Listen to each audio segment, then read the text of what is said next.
Coming to you from the heart of the Motherlode, this is EDC's Week in Review, your August 22nd edition. Thank you for tuning in. For the weather this week, looks like we're going to have a hot weekend ahead of us in the hundreds, but then dropping down into the mid-80s through the rest of the week, with lows getting down into the 60s. Now into our top stories.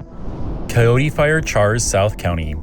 More than 1,250 firefighters are working to contain the coyote fire in the rugged Omo Ranch area after it ballooned from 30 to 400 acres in just 6 hours on Wednesday afternoon. CAL FIRE spokesperson Wendy Oakes stated that 3 helicopters worked through the night dropping water. By Thursday morning, the fire had burned 624 acres and was just 5% contained. As of Friday morning press time, the fire is holding at 624 acres and is now 10% contained. Evacuation warnings remain in effect for residents along Omo Ranch Road South to Farnham Ridge Road. Crews from local fire departments, law enforcement, PG&E, and Sarah Pacific Industries have joined the response. The cause of the fire is under investigation, and officials are still determining its exact point of origin. Please see CAL FIRE for future updates. The plague comes to El Dorado County. A South Lake Tahoe resident has tested positive for plague, according to the California Department of Public Health and county officials. The individual is recovering at home and is believed to have contracted the illness from an affected flea while camping. Acting Public Health Director Kyle Fliflet reminded residents that plague is naturally present in higher elevation areas and urged precautions such as avoiding contact with rodents and using flea control on pets. Surveillance between 2021 and 2024 found 41 rodents in the county exposed to plague bacterium, with 4 more testing positive this year in the Tahoe Basin. The last human case locally was in 2020. Officials stress plague can be treated with antibiotics if detected early. Bears stir distress and debate in Tahoe. On August 21st, bear number 753, known as Hope, was at the center of a heated clash between Bear League volunteers and the California Department of Fish and Wildlife. Officials had slated her for euthanization after reports of multiple home break-ins. Volunteers tried to keep her and her cub in a tree, while a CDFW employee waited nearby with a tranquilizer gun. Neighbors argued over who was at fault, from unsecured homes to people feeding wildlife.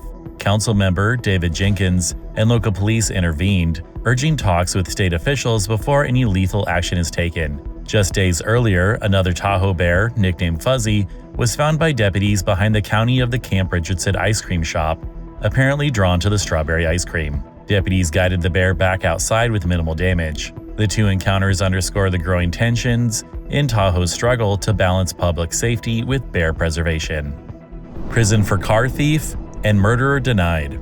The DA's office announced 2 major outcomes this month. On August 15th, Joe Peterson was sentenced to 4 years in state prison after pleading guilty to felony vehicle theft and admitting a prior strike. He was stopped in El Dorado Hills towing a stolen trailer and UTV valued at $33,000 with falsified paperwork and meth pipes in his possession.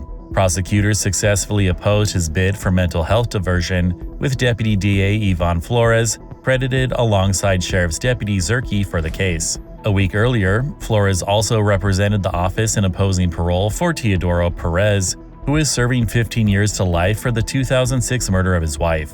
The parole board agreed, denying Perez release for another 5 years.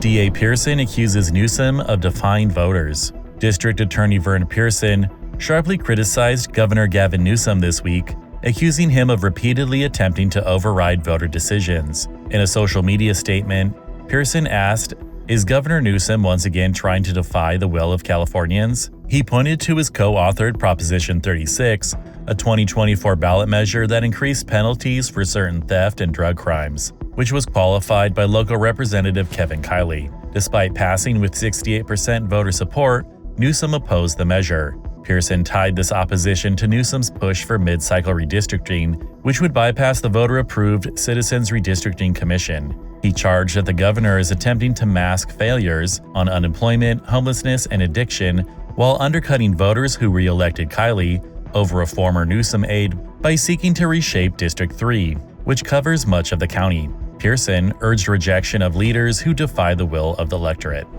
McClintock pushes forest management reforms. Congressman Tom McClintock is advancing 2 bills aimed at tackling wildfire threats and reversing what he calls decades of federal mismanagement. H.R. 179, the Proven Forest Management Act, would expand streamlined thinning approvals that McClintock credits with slowing the Caldor fire near South Lake Tahoe in 2021. H.R. 178 would require the Forest Service to fully suppress wildfires within 24 hours, while also limiting restrictions on local firefighting efforts. Both bills recently cleared the House Natural Resources Committee, though McClintock acknowledged the Senate will be a tougher challenge. He argues the measures are essential to reproduce morbidly overgrown forests that fuel catastrophic fires.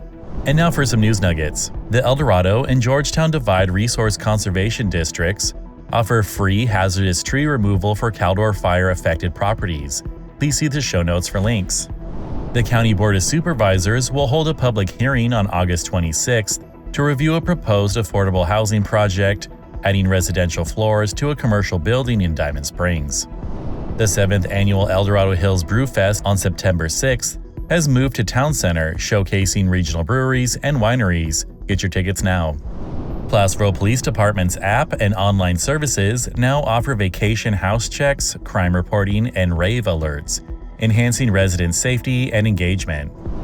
Placerville Police will conduct a DUI checkpoint on Saturday, August 23rd from 6 p.m. to 11 p.m.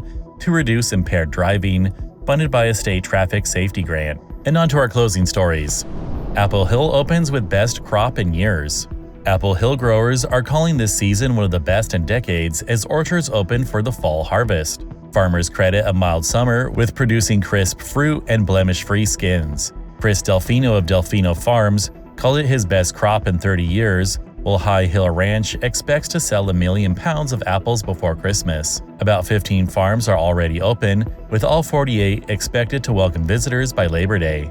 Apple Hill runs daily through December 24th, drawing thousands to its orchards, bake shops, and wineries just outside Placerville. The Apple Hill Growers Association is updating its website with daily hours and activities. EDH therapy dog Maisie earns national nod. Maisie, a 7-year-old rescue dog from El Dorado Hills, has been nominated for FHE, Health's nationwide First Responder Paws Therapy Dog Award. Adopted from Foothill Dog Rescue, Maisie overcame abandonment and pneumonia before becoming certified in 2023. Alongside her handler, Adrian Sturrer, she has made more than 100 visits to fire stations, dispatch centers, law enforcement agencies, and military units across Northern California and Nevada. Her first therapy session came at the Caldor Fire Base Camp in 2021, shaping her mission to serve first responders. Public voting runs September 3rd to 12th, with the winner announced September 18th. The prize includes funding for Maisie's work and a donation to the First Responders PAC Foundation. And this has been EDC's Week in Review, your August 22nd edition. Thank you for tuning in. And as always, if you enjoy our content, please like, subscribe, and share with a friend. And if you want to learn more about these stories, please see the show notes.